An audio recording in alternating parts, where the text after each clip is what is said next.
Hello friends, in today's video I'm gonna be walking through how to change region in Netflix.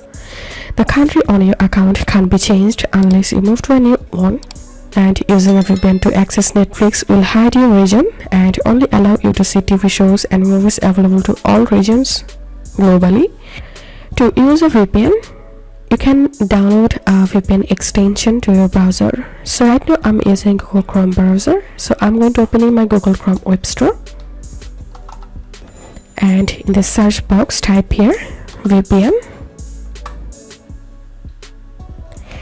and now here you will get different types of VPN. You can select any of them. For example, I'm going to clicking on Hola VPN and clicking on add to Chrome, add extension. So after adding the VPN on your browser, click on this puzzle icon, and from here you will need to pin the VPN extension. Now open your Netflix and click on this VPN extension icon.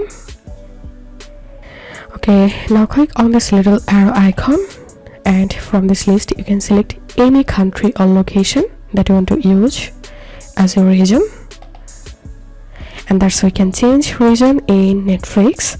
If this video helped you, give a thumbs up and please consider subscribe to 5 Minute Solution. Thank you for watching.